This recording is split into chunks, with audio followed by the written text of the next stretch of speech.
अब से ठीक 1 घंटे के बाद देश के असली हीरो और हिंदुस्तान के लाल नेताजी सुभाष चंद्र बोस की प्रतिमा का अनावरण करेंगे प्रधानमंत्री नरेंद्र मोदी। अजय योद्धा नेताजी की इस मूर्ति के अनावरण के बारे में 21 जनवरी को ही प्रधानमंत्री ने देश को बता दिया था। प्रधानमंत्री मोदी नेताजी की जिस प्रतिमा का उद्घाटन करने वाले हैं वो होलोग्राम तकनीक से बनाई गई है।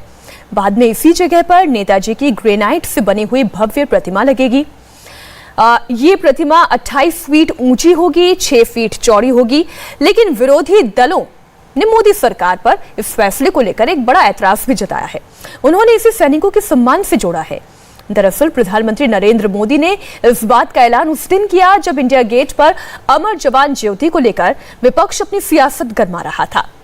सरकार ने अमर जवान ज्योति को नेशनल वॉर मेमोरियल की लॉ के साथ विलय करने का फैसला लिया था, जिसके बाद राहुल गांधी ने कहा था कि ज्योति को बुझा दिया गया और सरकार की तरफ से कहा गया कि ज्योति को बुझाया नहीं गया बल्कि उसका विलय किया गया, समाहित किया गया नेशनल वॉर मेमोरियल की ज्वाला के साथ। अब आज अखिलेश यादव भी इस पर कूद पड़े। अखिलेश यादव ने इंडिया गेट से शिफ्ट हुई अमर जवान ज्योति को लेकर मोदी सरकार पर हमला बोला। अखिलेश यादव बोले कि जिनका नाम इतिहास में नहीं होता वही इतिहास बदलना चाहते हैं। अखिलेश यादव ने कहा कि 26 जनवरी को संकल्प उठाएंगे, अमर जवान ज्योति फिर से जलाएंगे। अब सवाल ये कि क्या इतिहास बदला जा रहा है? क्या इतिहास के साथ छेड़छाड़ हो रही है? क्या करेक्शन किया जा रहा है? जिन सपूतों को उचित सम्मान नहीं मिला, क्या वो देने का काम मोदी सरकार कर रही है? इस पर हम करेंगे मेहमानों से चर्चा। बेहद खास मेहमान हमारे साथ जुड़े हैं। बीजेपी की ओर से हमारे साथ सांसद भी और प्रवक्ता भी राकेश सिन्हा जी जुड़ गए हैं। बहुत स्वागत है आपका राकेश जी। हमारे साथ कांग्रेस पार्टी की ओर से प्रवक्ता अभय दुबे जी भी जुड़ गए हैं। स्वागत है आपका अभय जी। अब्दुल हफीज गांधी समाजवादी पार्टी की ओर से प्रवक्ता हमारे साथ जुड़ गए हैं और रक्षा विशेषज्ञ लेफ्टिनेंट जनरल शंकर प्रसाद जी भी हमारे साथ जुड़ गए हैं। आप चारों ही मेहमानों का बहुत बहुत स्वागत है। मैं शुरुआत राकेश जी आप ही के साथ कर रही हूँ। आप पर आरोप लग रहा है कि आप इतिहास को बदलने की कोशिश कर रहे हैं। इस ताजा विवाद में अखिलेश यादव भी कूद गए हैं। मैंने इनका ट्वीट का जिक्र किया आपके सामने। जिन्होंने इतिहास कभी बनाया नहीं होता, जिनका नाम इतिहास में दर्ज नहीं होता, वो इतिहास को बदलने की कोशिश करते हैं, साजिश रचते हैं। आरोप है आपकी पार्टी पर। मीनाक्षी जी, ये बहुत ही महत्वपूर्ण सवाल है। मुझे लगता है जो आप डिबेट कर रही हैं इसके एक बड़े फलक पर आपने डिबेट शुरू किया है, इसलिए मैं 2 बातें आपके सामने रखना चाहता हूँ इस संबंध में। जो अखिलेश जी ने कहा मैं उनको स्वीकार करता हूँ। हम इतिहास बदल रहे हैं और कैसे बदल रहे हैं, क्यों बदल रहे हैं, उसका मैं एक तार्किक और तथ्यात्मक बात कर रहा हूँ। श्याम जी कृष्ण वर्मा इस देश के एक ऐसे क्रांतिकारी थे जिन्होंने आजादी के आंदोलन को पेरिस, लंदन, जेनेवा में अलख जारी रखा, जिसके कारण लाला हरदयाल से लेकर वीर सावरकर तक प्रभावित हुए और अंग्रेज सरकार उनसे परेशान थी। उनको लंदन से पेरिस जाना पड़ा, पेरिस से जेनेवा जाना पड़ा। 1930 में उनकी मृत्यु हुई। उन्होंने मृत्यु से पहले इच्छा पत्र विल में लिखा था कि मेरी मृत्यु के बाद मेरे अस्थि भस्म को भारत तब ले जाया जाए जब भारत स्वाधीन हो जाए। यह 30 में उनका निधन हुआ और 30 में निधन के बाद से 47 में जवाहरलाल नेहरू ने लाल तिरंगा झंडा फहराया, ट्रिस्ट डेस्टिनी की बात कही। जिन शहीदों के बदौलत देश आजाद हुआ, जिन शहीदों के सेक्रीफाइस के त्याग, तपस्या और अल्टीमेट सेक्रीफाइस से देश आजाद हुआ, ऐसे श्याम जी कृष्ण वर्मा को जवाहरलाल नेहरू उनके संतान भूल गए। 47, 57, 67, 77, 87, 97 बीत गया। 2003 में नरेंद्र मोदी जी जेनेवा से उनके अस्थि भस्म को भारत लाए। एक दूसरी बात कह के मैं अपनी बात अमर जवान ज्योति पर एक कमेंट करूंगा। एक मोहन लक्ष्मण रनाडे, गोवा मुक्ति संग्राम, आप मीनाक्षी जानती हैं कि भारत सिर्फ ब्रिटिश साम्राज्यवाद का नहीं, पुर्तगालियों का भी के दास्ता में था। मोहन लक्ष्मण रनाडे जी को 1956 में गिरफ्तार किया गया, 25 साल की सजा मिली और 1966 में अटल बिहारी वाजपेयी जी ने राज्यसभा में 22 नवंबर 1966 को क्वेश्चन पूछा कि मोहन रनाडे जी को भारत सरकार छुड़वाने के लिए क्या कर रही है। एमसी छागला ने माफी मांगी, विदेश मंत्री थे, हम कुछ नहीं कर पा रहे हैं। लेकिन मुझे दुख उस बात का नहीं है। दुख इस बात का है कि 3300 यानी 3500 3500 पुर्तगालियों को भारत सरकार ने छोड़ दिया बिना शर्त। हम एक मोहन लक्ष्मण रनाडे को नहीं छुड़वा सके। उनकी मां ने एक पत्र लिखा कि मेरी आंखों की रोशनी चली जाए उसके पहले मैं अपने बेटे को लेस्वान, जहां उनको डिपोर्ट कर दिया था, देखना चाहती हूं। और उस मां के उस फरियाद को ब्रिटिश पुर्तगालियों ने रिजेक्ट कर दिया। भारत सरकार असहाय बनी हुई थी।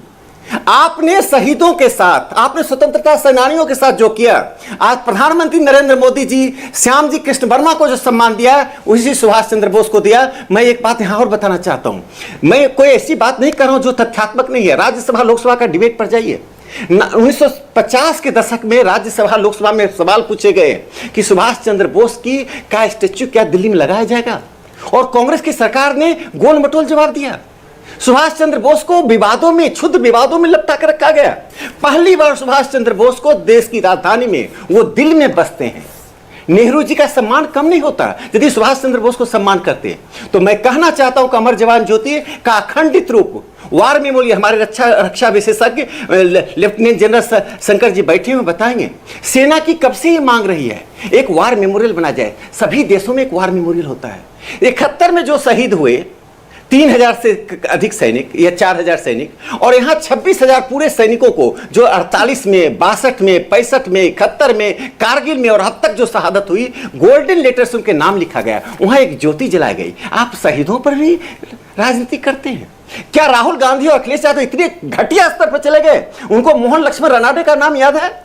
उनको श्याम जी कृष्ण वर्मा का नाम याद है? करके सिलसिलेवार तरीके से नाम भी गिनाए, आरोप भी लगाए। मैं अभय जी आप ही के पास आती हूँ।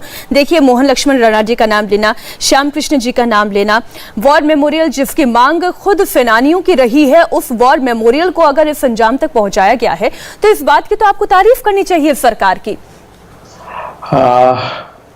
मीनाक्षी जी, मैं आपसे आग्रह करता हूं आपके चैनल से कि एक बार आप अगर ये दावा कर रही हैं कि वहां ज्योति बुझाई नहीं गई है, तो मैं देखना चाहता हूं वो शॉट्स, और आत्मसंतुष्टि के लिए देखना चाहता हूं कि इंडिया गेट पर जो अमर जवान ज्योति है, जो 1971 के शहीदों की स्मृति में हमने जो ज्वाला जलाई है, वो आज भी ज्वाला जल रही है। आपके मेरे सीने में जल रही है कि नहीं, एक बार दिखा दीजिए, एक बार दिखा दीजिए। देखिए, अब कितनी शर्मनाक बात है। मैं जी, जो आपने मांग की है, मैंने आपने मांग की है तो मैं इसलिए ये बात आपके आगे तक पहुंचा देती हूं। पहली बात तो ये, सरकार ये कह रही है कि ये ज्योति बुझाई नहीं गई है, इस ज्योति का विलय किया गया है। अब इसमें आपके जो तर्क है आप रख सकते हैं, आप उसके लिए स्वतंत्र हैं। हाँ, वहां पर तो ज्योति बुझा दी। देखिए, मेरे जो विद्वान मित्र हैं राकेश सिन्हा जी, इतने स्वतंत्रता सेनानियों का मैं कई लंबे समय से बहस सुन रहा हूं। 1901 में जन्मे श्यामा प्रसाद मुखर्जी की प्रतिमा लगाना, उनको स्वतंत्रता सेनानी बताने का कभी इन्होंने अवसर नहीं हासिल किया। उसके बाद बलराज मधोक जी 1901, 1909, 1924, 1925 में जमले अटल बिहारी वाजपेयी, आडवाणी जी, बलराज मधोक, श्यामा प्रसाद मुखर्जी कहां थे इस आजादी के आंदोलन में? मैं बताता हूं कहां थे।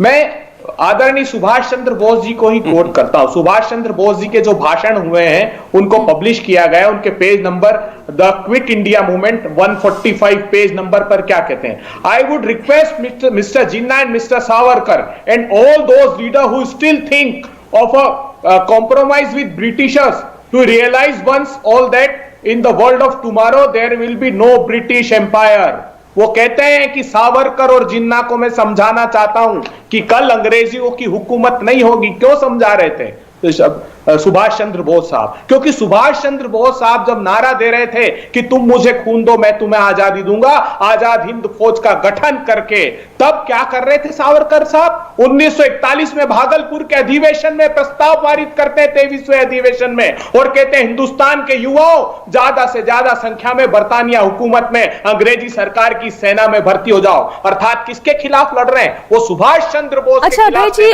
थोड़े सा आप मेरी हिस्ट्री भी ब्रशअप कीजिएगा।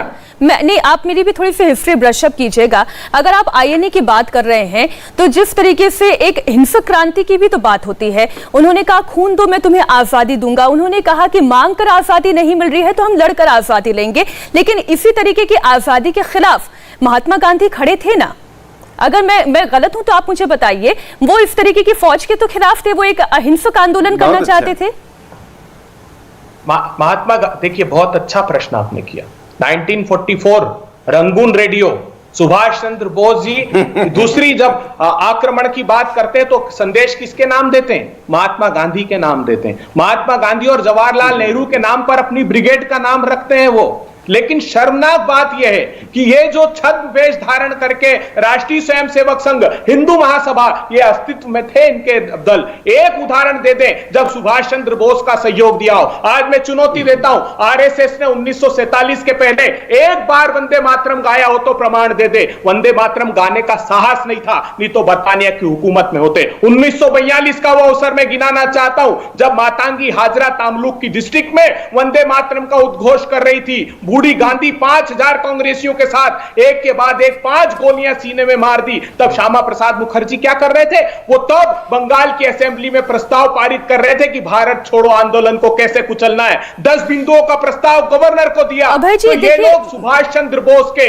कांग्रेस पार्टी के आजादी के आंदोलन के खिलाफ अंग्रेजों के समर्थक बने हुए थे। और आज देखिए, ये आपके आरोप है अभय जी। मैं इन आरोपों का जवाब राकेश जी से लूंगी, लेकिन मैंने इसलिए आपसे कहा था कि अगर मेरी समझ और इतिहास को लेकर मेरी जानकारी अगर थोड़ी गलत है तो आप इसे ब्रशअप कर दीजिए। मैं विचारों की भिन्नता को लेकर मैं कतई सवाल नहीं खड़े कर रही हूं, लेकिन मैंने इसलिए आपसे पूछा कि अहिंसक आंदोलन वो चाहते थे गांधी जी, और इसलिए इस तरीके की फौज को बनाना और लड़ाई लड़ने के वो खिलाफ थे। क्या मैं इस मामले में गलत हूं या नहीं? मैं आगे आपसे एक बार फिर प्रयास करूंगी पूछने का। अब अब्दुल हफीज गांधी जी, मैंने नहीं सुनिए ना, अब गांधी जी के पास में चली जाऊं क्योंकि देखिए मुझे थोड़ी देर में ब्रेक पर जाना होगा। एक मैं टिप्पणी ले लेती हूँ। अब्दुल हफीज गांधी जी हमारे साथ जुड़े हुए हैं। अब ज्वाला को या उस ज्योति को विलय किया गया, और जो सरकार ये तर्क दे रही है कि जहां पर स्वतंत्रता सेनानियों के नाम है, जहां पर हमारे शहीदों के नाम है, हम वहां पर क्यों ना ज्योति जागृत करें, वहां पर क्यों ना अलख जगाया जाए, वहां पर क्यों नहीं सम्मान दिया जाए? इसमें राजनीति क्यों देखी जा रही है? मीनाक्षी जी, मैं अपनी बात की शुरुआत राकेश सिन्हा जी की बात से करूंगा। उन्होंने कहा हम इतिहास बदल रहे हैं, बदलना चाहते हैं। इतिहास कभी बदला नहीं जा सकता। इतिहास रचा तो जा सकता है, बनाया तो जा सकता है, लेकिन बदला नहीं जा सकता। जो भी इतिहास में हो गया वो हो गया।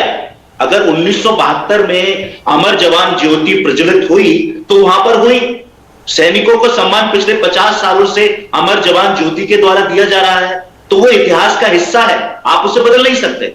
अगर नेशनल वार मेमोरियल में भी एक ज्योति जल रही है और अमर जवान ज्योति पर भी जल रही है, तो दोनों को जलने दिया जाए तो इसमें हर्ज क्या है, इसमें परेशानी क्या है? मुझे ये बात समझ नहीं आती। अच्छा, आप ये कहना चाह रहे हैं कि ज्योति दोनों तरफ जागृत होनी चाहिए, केवल नेशनल वॉर मेमोरियल पर ही नहीं, अमर जवान ज्योति पर भी ज्योति जागृत रहनी चाहिए। अमर जवान ज्योति इतिहास का हिस्सा है। 1972 में प्रज्वलित हुई, उसको बदला नहीं जा सकता। इतिहास बदला नहीं जा सकता, मैं बार बार कह रहा हूं।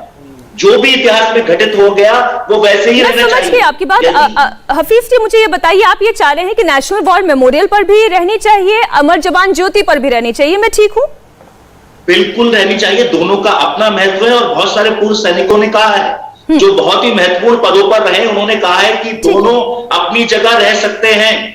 बहुत ऐसी पीढ़ियां हैं जो अमर जवान ज्योति को सलामी देते हुए उनकी स्मृतियां हैं, और ये स्मृतियां अतुल्य हैं।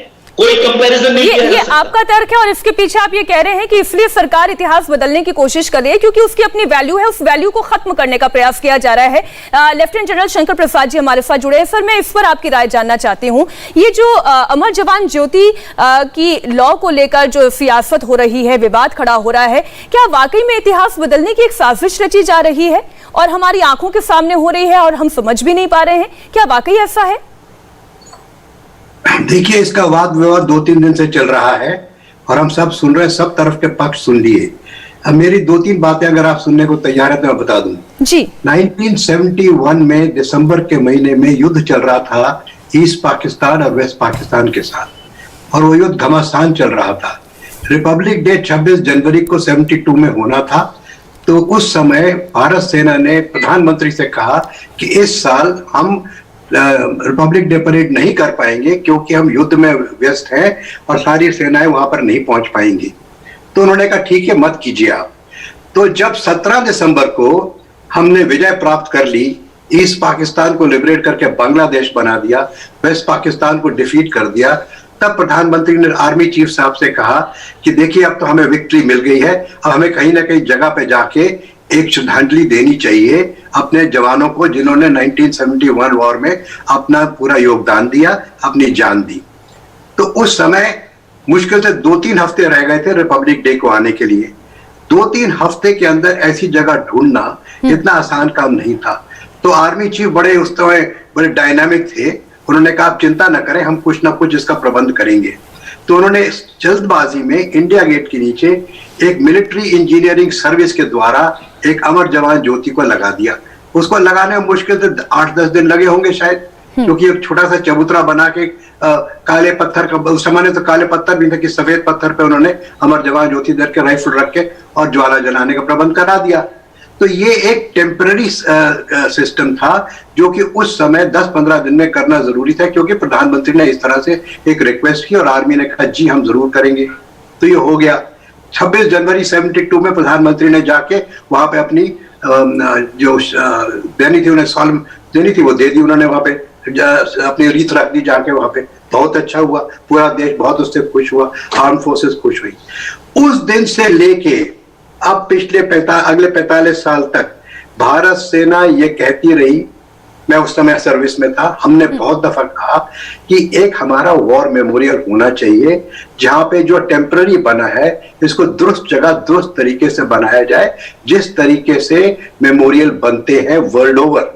तो आपको दूसरी बात, तो ये मेमोरियल का क्या माने है और ये कहाँ बनता है, कैसी इसकी बनावट होनी चाहिए। देखिए जो वॉर मेमोरियल होता है वो एक ऐसी जगह होना चाहिए जहाँ पे शांति हो, जहाँ पे कामनेस हो, जहाँ पे चारों तरफ कोई हल्ला गुल्ला ना होता हो। क्यों? इस बारे कि हम वहां जाके अपने जो माटे थे उनको सलाम करते हैं, उनका नमस्ते करते हैं, उनको सलूट करते हैं और भगवान से प्रार्थना करते हैं कि इनके सोल को रेस्ट मिले। Please rest their soul in peace. और उसके लिए पीस चारों तरफ जरूरी है। सबका दिमाग बिल्कुल ठंडा होना चाहिए। ठंडे दिमाग से जाके हम नमन करते हैं इन सबको। कब नमन करते हैं? जब भी कोई इस तरह का मौका आता है, जैसे इंडिपेंडेंस डे हो, रिपब्लिक डे हो, आर्मी डे हो, रेजिमेंटल डेज हो, इन्फेंट्री डे हो, इस तरह के डेज होते हैं हमारे। तो हम वहां जाके शांति से नमन करते हैं, सलूट करते हैं, अपनी रीत रखते हैं। अभी पिछले 17 दिसंबर को जब गोल्डन जुबली हुई तो सब रेजिमेंट एक एक करके गई है वहां पे। मैं भी गया था, मेरी रेजिमेंट भी थी, मैंने भी हिस्सा लिया है। जो हमारी यूनिट के लोग शहीद हुए उनके ब्रिक के सामने जाके हमने नमन किया, फूल चढ़ाए। तो उनके नाम पे ब्रिक लगी हुई है वहां पे, उनका हर एक व्यक्ति 26,000 आदमियों की ब्रिक्स लगी हुई है। और अगर आप जाके डिजाइन देखें उसका तो उसके चारों तरफ बड़ा भारी बगीचा है, शांति है, वहां गाड़ियों की आवाज नहीं आती है। वहां जब फ्लैग ऊपर जाता है तो प्रसाद जी, आप ये कहना चाह रहे हैं कि यथोचित सम्मान जो मिलना चाहिए था वो मिला। देखिए आपने इतना वाद विवाद 2 दिन से चल रहा है और इतने सीनियर पॉलिटिशियन बैठे। मेरा काम यह है कि मैं उन्हें बता दूं कि ये क्यों शिफ्ट हुई, इसका क्या महत्व है। अगर आप मुझे 1-2 मिनट और दे दें तो, जिससे कि डिबेट, पॉलिटिकल डिबेट होती रहे, उससे हमें कोई ताल्लुक नहीं है। हम सिर्फ इतना बताना चाह रहे हैं कि ये जो टेम्पररी थी ये बीच सड़क में थी। आपको मालूम होगा, ये तो सब बुजुर्ग हैं पॉलिटिशियन जो बैठे, उन्होंने शायद दिल्ली में देखा भी होगा, जब तक ये अमर जवान ज्योति वहां नहीं बनी तो वहां गाड़ियां चलती थी। It was a part of the main road. हम चला रहे थे गाड़ी, वहां पे चारों तरफ गाड़ियां चलती थी, वहां पे लोग पिकनिक मनाते थे और किस्म किस्म की हरकतें होती थी वहां पे।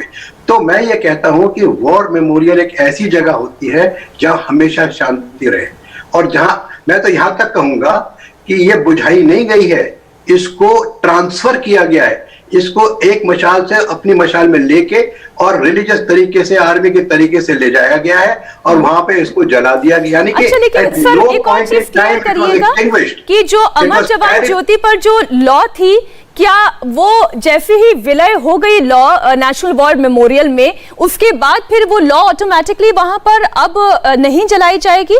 मैं ये जानना चाह रही हूँ। अमर जवान ज्योति नहीं जलाई जाएगी क्योंकि यहाँ से तो वहां शिफ्ट हो गई। बिल्कुल। और दूसरी बात समझिए कि हर एक इवेंट में कोई ना कोई जाके वहां फंक्शन होता है। फंक्शन होता है हर एक, जैसे मैंने कहा रेजिमेंटल डे में, आर्मी डे में, नेशनल डेज में, अब वो वही होता है। यहाँ तो कुछ होगा नहीं। अब पिछले जितने साल से हमारे पास वॉर मेमोरियल नहीं था कुछ भी हमारे पास, तो यहाँ करना पड़ता था, ये टेम्पररी था। अब हमारा मेन बन गया है, तो क्या प्रधानमंत्री 2-2 जगह जाकर रीत लगाएंगे? क्या कल हमारा इन्फेंट्री डे हुआ कि हम 2 जगह, और रीत लगा किस पर रहे हैं? वहां नाम तो है नहीं, किस पर? देखिए हमारी रेजिमेंट के वहां 50 आदमी मान लिया, तो हम 50 आदमी का जाके उनके ब्रिक के सामने फूल देते हैं, और पूरी जो 26,000 आदमियों की वहां समाधि है उसके आगे हम एक रीत लगते हैं। तो अगर हमें अपने जवानों का नाम ही नहीं मालूम कि कौन वहां जिनके नाम पर वो चल रहा है, तो हम किसको जाकर फूल चढ़ाएंगे? थे राकेश जी, एक छोटी सी टिप्पणी मैं आपसे लेना चाहूंगी। बार बार सरकार पर ये जो इतिहास से छेड़छाड़ करने का आरोप लगता है, उसके पीछे जो 2-3 वजह विपक्षी गिनाते हैं। आप सरदार पटेल को बार बार अपना नेता, अपना बनाने की कोशिश करते हैं क्योंकि आपको कांग्रेस पर वार करना है। आप बार बार सुभाष चंद्र बोस को अपना नेता, या आप ये दिखाने की कोशिश करते हैं कि हमारी सरकार उन्हें यथोचित सम्मान दिला रही है क्योंकि आपको पश्चिम बंगाल दिखाई देता है, ममता बनर्जी पर आपको वार दिखाई देता है। एक ये नैरेटिव है और इस पर चर्चा होती है। देखिए, मैंने कुछ बुनियादी सवाल उठाए और बुनियादी सवाल इतिहास के उन तथ्यों के द्वारा उठाया जिससे तर्क बनता है। श्याम जी कृष्ण वर्मा के अस्थि भस्म को नरेंद्र मोदी जी जब गुजरात के मुख्यमंत्री थे 2003 में, तब जेनेवा से भारत लाए। इसमें नरेंद्र मोदी जी की कौन सी कुत्सित राजनीति थी? जिस शहीद ने, जिस संघर्ष करने वाले स्वतंत्रता सेनानी ने अपने इच्छा पत्र में लिखा था कि आज़ादी के बाद मेरे अस्थि भस्म को भारत ले जाया जाए, 1930 से लेकर 2003 तक उनका अस्थि भस्म जेनेवा में पड़ा रहा। मैंने मोहन लक्ष्मण रानाडे की जी बताई, मैं कहाँ मोहन लक्ष्मण रानाडे जी को कह रहा हूँ कि वो नागपुर में उनका स्टैच्यू लगा दिया जाए, वो आरएसएस के स्वयंसेवक थे। वो तो गोवा मुक्ति संग्राम में गए थे। वाजपेयी जी ने सवाल खड़ा किया, उनकी मां ने अपने बेटे से मिलने की इच्छा जाहिर की जी, और इंग्लैंड ने रिफ्यूज कर दिया कि हम इस पे मेडिएट करेंगे। जिस इंग्लैंड को जवाहरलाल नेहरू ने कॉमनवेल्थ में देश की आम सहमति के खिलाफ रखा, कॉमनवेल्थ में भारत को शामिल किया, वह इंग्लैंड भारत का साथ देने के लिए तैयार नहीं था 1966 में। तो जो मैं कहना चाहता हूं, हम इतिहास को बदलने का तात्पर्य यह है, जो इतिहास कुछ लोगों के इर्द गिर्द, कुछ कुलीन नेताओं के इर्द गिर्द रखा गया था। मैं नरेंद्र मोदी जी का एक प्रस्ताव बताता हूं। मैंने राज्यसभा में एक सवाल उठाया कि 12 साल की बाजी राउत जो उड़ीसा की थी, 12 साल की तिलेश्वरी बरुआ जो असम की थी, 15 साल के शिशिर कुमार मेहता जो महाराष्ट्र के थे, ये इनकी शहादत हुई। पटना में जो 7 शहीद हुए सचिवालय पर झंडा फहराने में, उसमें 5 9वीं क्लास के छात्र थे, रामानंद और हरगोविंद, सतीश प्रसाद। तो इन सब का एक बाल शहीदों का स्मारक बनाया जाए। भारत सरकार ने उसको स्वीकार कर लिया। जो स्वतंत्रता संग्राम के फलक को जब हम बड़ा करते हैं तो एक परिवार महसूस करता है कि उसके इर्द गिर्द जो इतिहास लिखा गया था, एक विचारधारा के इर्द गिर्द जो सवाल लिखा गया था, कहने का मतलब यह है आप इतिहास बदल नहीं। और आपने मीनाक्षी जी 10 सेकंड में बात कर लूं। आपने एक बहुत बुनियादी सवाल उठाया कि कांग्रेस पर, कि सुभाष चंद्र बोस ने एक संघर्ष के रास्ते से, वायलेंस के रास्ते से आजादी प्राप्त कर रहे थे, जो बहुत उचित था, जिसको मैं इंडोर्स करता हूं। महात्मा गांधी उसके खिलाफ थे। सुभाष चंद्र बोस भले ही महात्मा गांधी का 4 बार नाम लें, जवाहरलाल नेहरू के नाम पर रेजिमेंट स्थापित करें, जवाहरलाल नेहरू की दृष्टि आईएनए के प्रति क्या थी, आईएनए की पूरी संपत्ति को किसने लूटा और पंडित जवाहरलाल नेहरू ने उस पर क्यों नहीं प्रकाश डाला, संविधान सभा के डिबेट में ही तो पड़ जाइए। ये सारी बातें संविधान सभा में, जो कि लेजिस्लेटिव असेंबली की तरह काम करता था, ये सवाल उठा है। अभय दुबे जी, देखिए बहुत सारे आरोप आप पर लगे। बीजेपी ये कहती है कि आपने नेहरू मेमोरियल बनाया, इन्होंने स्टैच्यू ऑफ यूनिटी बनाई, आपने इंदिरा मेमोरियल बनाया, इन्होंने नेशनल वॉर मेमोरियल बनाया, आपने राजीव गांधी मेमोरियल बनाया, फिर एक परिवार के इर्द गिर्द आप पर जो आरोप लगे, और इन्होंने सुभाष चंद्र बोस की स्टैच्यू लगाना उचित समझा। हाँ मीनाक्षी जी, देखिए, परिवार नहीं परंपरा है वो त्याग और बलिदान की। इंदिरा जी ने इस राष्ट्र की एकता और अखंडता के लिए अपने प्राणों को आहूत कर दिया। राजीव गांधी जी ने अपने प्राणों को देश पर आहूत कर दिया। ये तुलनात्मक बात नहीं हो सकती। आपने सरदार पटेल की बात की, वहां से प्रारंभ करता हूं। राष्ट्रीय स्वयंसेवक संघ के आज भी कार्यालय जाइए, मुख्यालय जाइए, 100 रुपए में एक पुस्तक मिलती है, ट्रेजिक स्टोरी ऑफ पार्टीशन। राष्ट्रीय स्वयंसेवक संघ के बड़े नेता हुए HV शेषाद्री, वो पुस्तक निकालते हैं। वो कहते हैं बंटवारे का अगर कोई खलनायक था तो पटेल था। आज राकेश जी कहें कि उस किताब पर प्रतिबंध की घोषणा यहीं से करता हूं, इस मंच से करता हूं। सरदार वल्लभ भाई पटेल ने श्यामा प्रसाद मुखर्जी को 1948 में पत्र लिखा। उन्होंने कहा, श्यामा प्रसाद जी, जिन महंत दिग्विजयनाथ और देशमुख को छोड़ने की आप बात कर रहे हैं, वो दोनों मेरी और पंडित नेहरू की हत्या करने के लिए घूम रहे हैं। वो चौराहे चौराहे पर भाषण देते हैं कि जहां मिल जाएंगे वहां इन लोगों को फांसी पर लटका दिया जाएगा। तो बुनियादी रूप से राष्ट्रीय स्वयंसेवक संघ, हिंदू महासभा, आजादी के आंदोलन में इन जो आजादी के दीवाने थे, इन लोगों के खिलाफ थे। सवाल इस बात का सिर्फ है कि वहां ज्योति क्यों नहीं जल सकती। अरे ये तो ज्योति इन्होंने अपने दिल में राष्ट्र प्रेम की ही बुझा दी है। चीन भारत की सीमा में घुसा हुआ है, गोगरा पोस्ट में है, हॉट स्प्रिंग्स पे है, दौलत बेग ओल्डी में आज भी बैठा है। आज सुनिए ना, अरुणाचल प्रदेश में इनका मेंबर ऑफ पार्लियामेंट कह रहा है कि भारत के एक 17 साल के नौजवान को चीन की सेना अरुणाचल में घुसकर उठाकर ले गई तोरान को। प्रधानमंत्री जी मुंह तक खोलने को तैयार नहीं है। और हम तो सिर्फ आग्रह ये कर रहे हैं कि वहां क्यों आपने ज्योति बुझा दी, वहां जलते रहने देते क्या? लेकिन ज्योति के मुद्दे पर तो आपने लेफ्टिनेंट जनरल शंकर प्रसाद जी को सुना, वो तो किसी पॉलिटिकल पार्टी के नहीं है। उन्होंने कहा कि अमर जवान ज्योति को टेम्परेरी तौर पर बनाया गया। अब उसके बाद एक पीसफुल जगह पे, ये आप भी जानते हैं, इंडिया गेट एक बहुत ही खूबसूरत जगह है, वहां पर लोग पिकनिक मनाने के लिए जाते हैं और वो उतनी शांतिपूर्ण जगह नहीं है, ये आप भी मानेंगे। अब ऐसे में अगर उचित सम्मान मिल रहा है तो इसमें मैं जनरल शंकर प्रसाद जी का आदर करता हूं, हर वो सेना की उस शख्सियत का जिन्होंने समूचा जीवन समर्पित कर दिया राष्ट्र पर। मगर मैं एक नागरिक होने के नाते क्या ये इच्छा प्रकट नहीं कर सकता? मुझे वहां अगर शांति प्रतीत होती तो मैं वहां जाना चाहता हूं, वहां उनको नमन करना चाहता हूं। क्या दिक्कत थी? सिर्फ इसलिए तकलीफ थी इनको चूंकि वो उस समय की प्रधानमंत्री ने, उस समय के सेना अध्यक्ष ने स्थापित की थी, इसलिए प्रधानमंत्री ने प्रतीकों को मिटा दिया। सिर्फ वही प्रतीक नहीं मिटा रहे। अभय जी, प्रसाद जी रेसिप्रोकेट करना चाहते हैं। जी प्रसाद जी, एक मिनट प्लीज। मैं इसमें कोई घुसना नहीं चाहता पॉलिटिकल डिबेट में, लेकिन जो बात मैंने कहा था उसको मैं दोबारा 2 शब्दों में कहना चाहता हूं। आप जाइए, आप अवश्य जाइए, जहां आप जाना चाहते हैं अवश्य जाइए। मेरा पॉइंट ये है कि आप वजह के क्या करेंगे? आप किसको नमन कर रहे हैं? वह किसी का नाम लिखा है क्या? जो हमारे 3,000 साढ़े 3,000 सैनिक जो मरे हैं 71 वॉर में, उनको हम नमन करते हैं। वो कहाँ नमन करते हैं? जहां उनकी ब्रिक लगी है। अब यहाँ पे ना तो कोई सेरेमनी होगी, क्योंकि सेरेमनी तो नेशनल वॉर मेमोरियल में होगी। इनका जैसे मेरे यूनिट के 25 आदमियों के वहां शहादत, एक मिनट मैं बता रहा हूं, मेरी यूनिट के 25 आदमियों के वहां ब्रिक्स लगी हुई हैं। मैंने 17 दिसंबर को जाके मैं मेन पे गया, वहां नमन किया और 17 जो मेरे 25 व्यक्ति थे उनको मैंने ढूंढा, उनकी रेजिमेंटल वाइज डिटेल लिखी हुई है कि मेरी यूनिट के ये व्यक्ति, इसका ये नंबर, ये यहाँ पर इसकी फलानी तारीख को इसकी मृत्यु हुई। हमने जाके, मेरी पूरी यूनिट के बहुत लोग थे, हमने जाके उसके सामने नमन किया। हमारी पत्नी हमारे संग थी, उन्होंने नमन किया और वहां फूल चढ़ाए, क्योंकि वहां हर एक छोटी छोटी ब्रिक के सामने एक रीत तो रख नहीं सकते। रीत तो मेन पर रख दी, पूरे जितने सैनिक वहां पे 26,000 उनको हमने नमन कर दिया। उसके बाद हमने अपने व्यक्ति ढूंढे, वहां पे सबके नाम मिल गए और एक एक व्यक्ति के सामने जाके नमन किया, सलूट किया और वहां फूल चढ़ाए। तो अगर हम इसको यहीं रखेंगे तो ये सेरेमनी यहाँ कैसे होगी? मैं देखिए गांधी जी आपसे कोई आपत्ति नहीं है कि जलाना चाहते हैं, जलाते रहे इसको। चाहते हैं अब्दुल हफीज जी, अब देखिए ना, इतनी इससे ज्यादा स्पष्ट बात और क्या कही जा सकती है? इतिहास को बदला नहीं गया है, बल्कि इसे और खूबसूरत रंग दिया गया है, एक सम्मान दिया गया है, जहां पर ज्योति भी है, जहां पर शहीदों के नाम भी हैं। ज्योति जी, सॉरी मीनाक्षी जी, मैं एक बात याद दिलाना चाहूंगा। जलियनवाला बाग मेमोरियल पर सरकार ने क्या किया? उसमें ऑर्नामेंटल एडिशंस किए गए।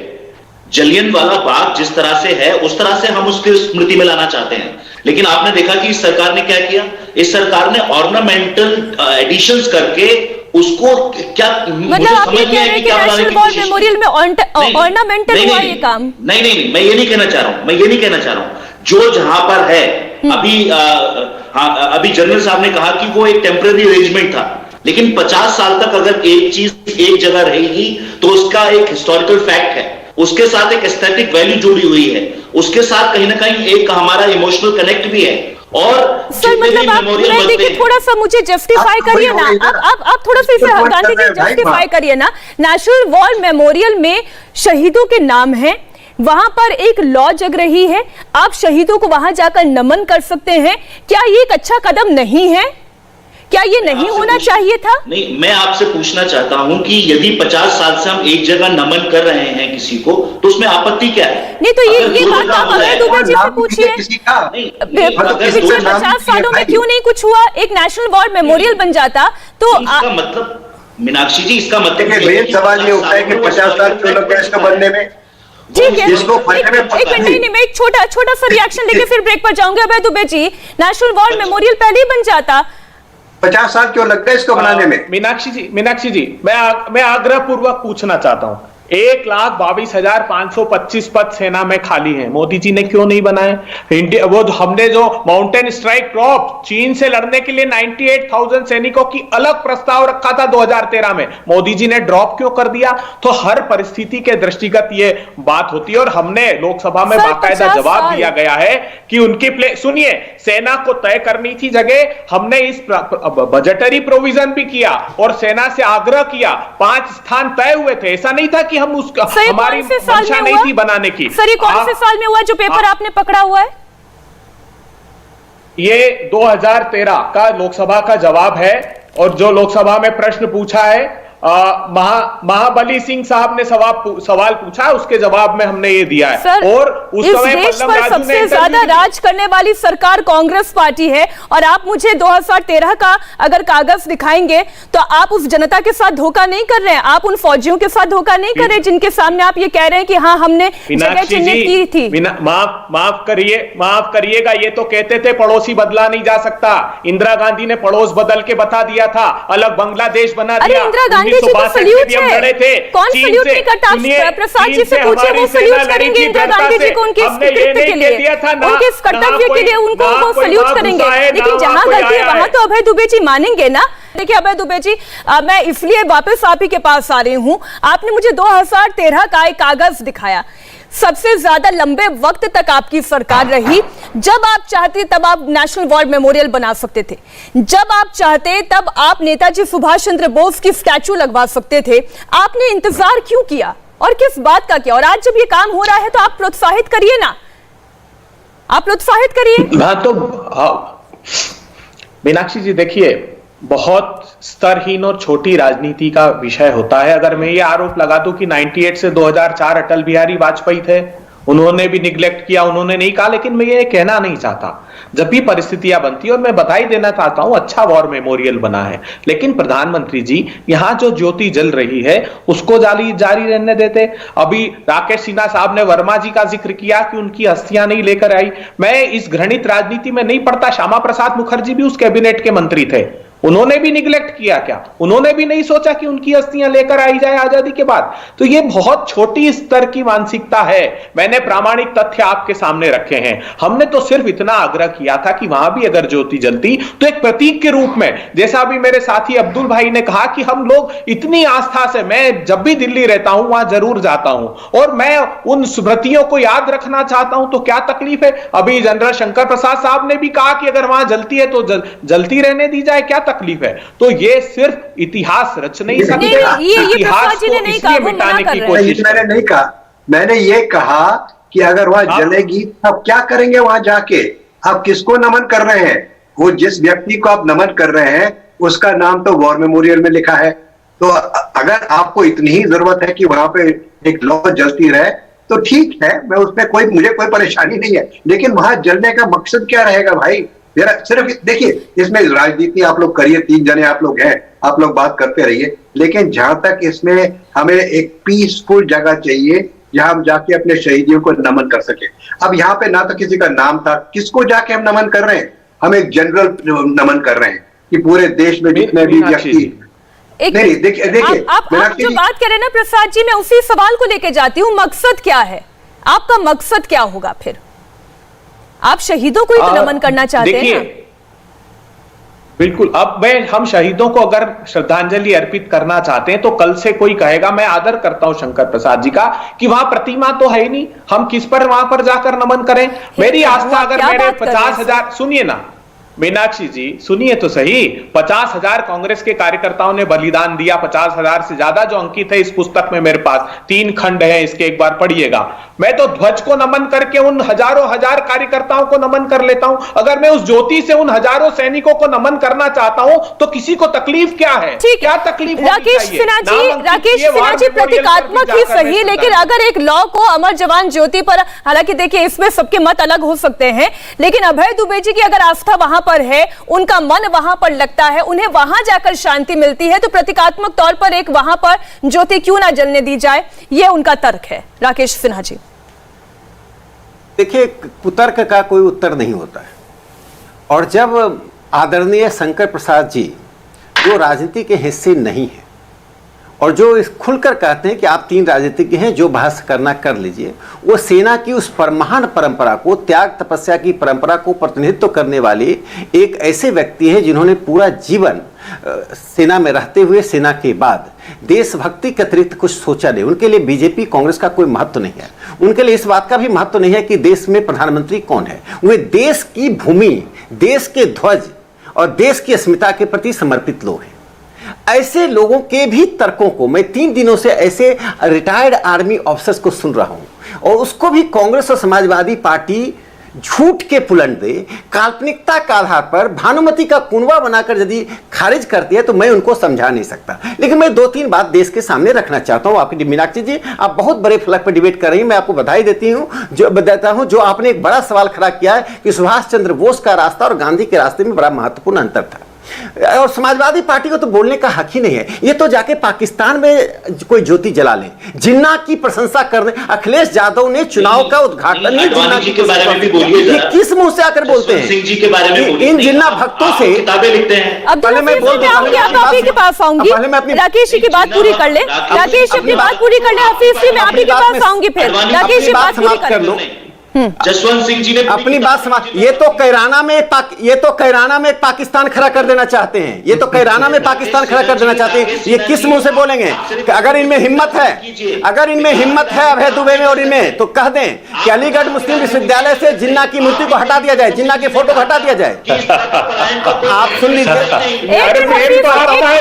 एक मिनट माफ कीजिए, मुझे आपको बीच में रोकना पड़ रहा है। हफीज जी मैं आऊंगी ना आपके पास, आपको अपनी बात रखने का पूरा मौका मिलेगा, मौका किसी का नहीं छीन रही हूं मैं। राकेश अपनी बात पूरी करें जल्दी से। मैं अपनी बात पूरी कर लूं। देखिए, एक दूसरे में हस्तक्षेप करने से आप बड़े डिबेटर नहीं बन जाते हैं। एक बात सुन लीजिए कि मैं जो कहना चाहता हूं, यदि आपने अपने चुनाव अभियान की शुरुआत उस व्यक्ति से किया जिसने कलकत्ता में डायरेक्ट एक्शन की कॉल देकर हजारों निर्दोषों की हत्या का जिम्मेदार है।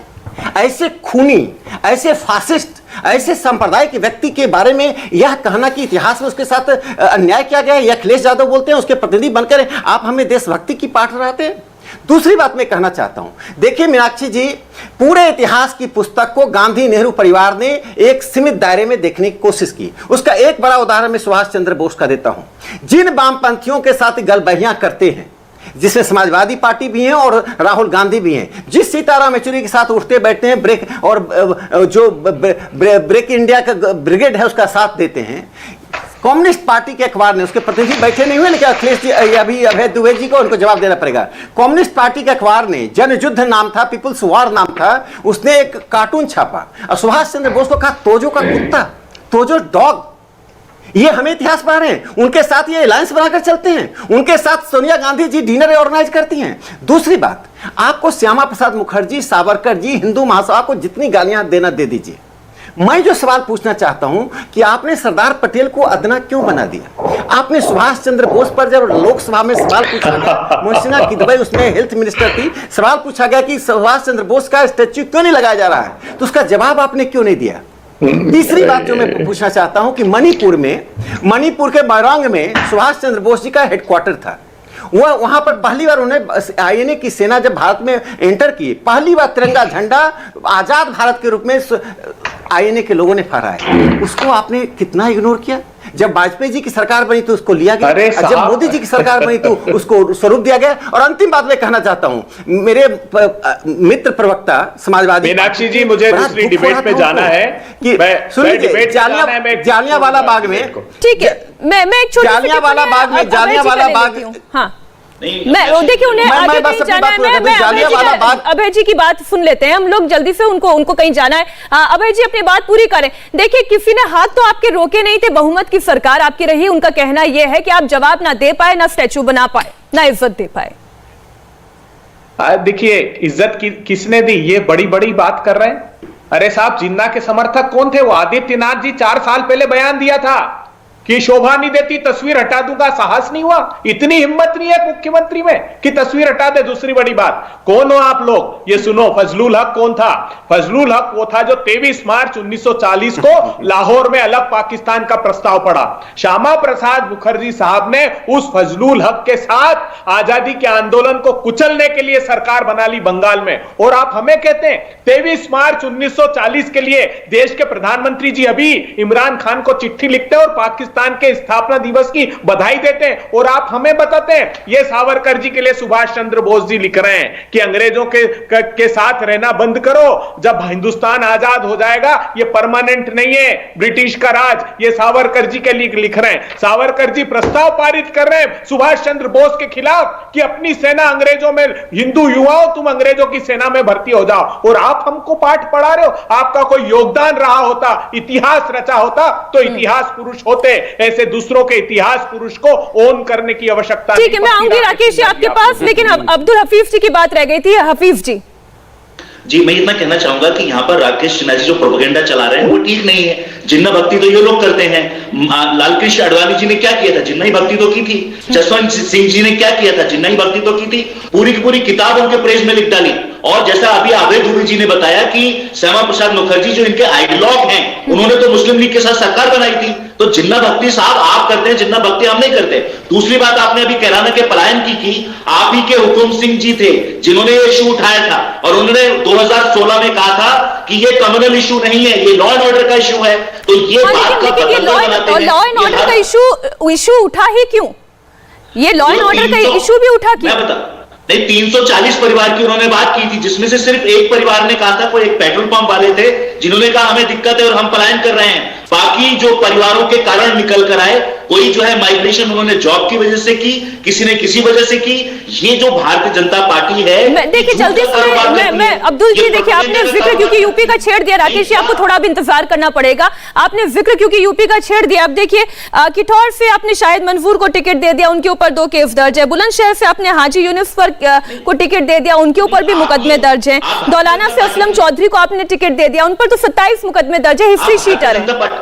आप भारतीय जनता पार्टी के कैंडिडेट्स की बात कीजिए, आप जो है केशव प्रसाद मौर्य जी की बात कीजिए, योगी आदित्यनाथ जी की बात कीजिए, संगीत सोम की बात कीजिए, आप जो है सुरेश राणा की बात कीजिए, और भी इस तरह के लीडर्स हैं जिन पर रॉयबिंग के केसेस हैं, जिन पर अटेम्प्ट टू मर्डर और मर्डर के केसेस हैं, जमीन कब्जाने के केसेस हैं। तो भारतीय जनता पार्टी एडीआर की रिपोर्ट में आपको बता रहा हूं 2017 में 38% जो क्रिमिनल बैकग्राउंड के लोग जो है भारतीय जनता पार्टी के उत्तर प्रदेश की विधानसभा में चुनकर आए थे, और उसमें से बहुत सारों पर संगीन अपराध के केसेस चल रहे हैं। तो मैं फिर आखिरी बार आपसे पूछती हूं, क्योंकि मेरा डिबेट का टाइम भी यहाँ पर खत्म होने को आ रहा है। राकेश जी, मैं आखिरी टिप्पणी आप ही से लूंगी। मुझे जरा एक लाइन में ये बता दीजिए अब्दुल हफीज गांधी जी, आज यहाँ पर सुभाष चंद्र बोस को मान सम्मान मिल रहा है, होलोग्राम स्टैचू का अनावरण किया जा रहा है, क्या ये देश नहीं चाहता? दिल पर हाथ रखकर बताइए, क्या ये अखिलेश यादव नहीं चाहेंगे? नहीं, हमने आपत्ति कब की? अगर नेताजी को ये सम्मान दिया जाए तो हमने आपत्ति क्या की? नेशनल वॉर मेमोरियल बना, वहां पर ज्योति जगाई गई, क्या ये नहीं चाहेंगे आप? नहीं, हमने ये कहा कि दोनों जगह अगर ज्योति जलती रहती तो उसमें भी कोई आपत्ति नहीं होनी चाहिए थी। हम तो इतना कह रहे हैं सिर्फ, क्योंकि इतिहास को नहीं बदला जा सकता। जो इतिहास 50 साल से वहां पर है तो वो भी रहता। और सर, इतिहास फिर आप पर आरोप यही है, वो आपके साथ खड़े होंगे। नेशनल वॉर मेमोरियल बना, बहुत अच्छी बात, नेताजी सुभाष चंद्र बोस की स्टैच्यू लगी, बहुत अच्छी बात, लेकिन फिर भी आप पर आरोप है कि आपने इतिहास को बदलने की कोशिश की। देखिए, एक बात मैं बता दे रहा हूं कि समाजवादी पार्टी जिस प्रकार की देशभक्ति की बात कर रही है, उसका ताजा उदाहरण मैंने दिया। ये अभी कह दें कि अखिलेश यादव ने जो इतिहास के बारे में, जिन्ना के बारे में बयान दिया, वो गलत बयान दिया, ये कह दें, ये अपने को ठीक करने का सबको अवसर मिलता है। मैं गलत बोलूंगा, मैं ठीक करूंगा। आप जिन्ना की महिमा मंडित करके और कैराना में एक पाकिस्तान बनाकर पाकिस्तानी मानसिकता वाले लोगों को उत्तर प्रदेश में आगे बढ़ाकर देश को पंथ निरपेक्षता की तस्वीर दिखा रहे हैं। यदि आपकी सरकार रहती 5 साल तक तो उत्तर प्रदेश में पाकिस्तानी मानसिकता का इतना विकास हो जाता कि उत्तर प्रदेश में अमन चैन समाप्त हो जाता है। जहां तक इतिहास की पुस्तक की बात है, देखिए मीनाक्षी जी, भारत की स्वतंत्रता में हजारों लोगों ने सेक्रीफाइस किया। एक उदाहरण देना चाहता हूं, कांग्रेस नहीं है लेकिन इतिहास का एक तथ्य है। आईएनए के अनाम सिपाहियों के लिए सिंगापुर में एक वार मेमोरियल बनाया गया। उस वार मेमोरियल को किसने डायनामाइट से उड़ा दिया? माउंटबेटन ने, उस वक्त माउंटबेटन वहां के आर्मी का इंचार्ज था, उस माउंटबेटन ने जिसने हमारे शहीदों को के वार मेमोरियल को डायनामाइट से उड़ा दिया। ये बात मैं कहीं अलग से नहीं बोल रहा हूं, ये संविधान सभा के लेजिस्लेटिव असेंबली के डिबेट में है। संविधान सभा दो तरह से काम करती थी, संविधान सभा के रूप में और एक लोकसभा के रूप में। आप अपनी तरफ से कितने भी तर्क प्रस्तुत कर दें, आपने आप देखिए, लेकिन फिर भी बार बार आप लोगों पर आरोप ये लगता है कि आप इतिहास को अपने सुविधा अनुसार बदलने की कोशिश कर रहे हैं। और मैं फिर बार बार ये कहती हूं कि दर्शक बहुत समझदार है, आप हर पक्ष की बात सुनिए और उसके बाद तर्कों के आधार पर अपनी राय जरूर बनाइए। हमारे साथ लेफ्टिनेंट जनरल शंकर प्रसाद जी आप जुड़े, बहुत बहुत धन्यवाद आपका कीमती समय देने के लिए। राकेश सिन्हा जी आपका भी, अब्दुल हफीज गांधी जी आपका भी बहुत बहुत धन्यवाद मुकाबला में हमारे साथ जुड़ने के लिए। इंडिया टीवी हर वक्त हर जगह डाउनलोड करने के लिए सर्च करें India TV news Google play store या ऐप स्टोर पर।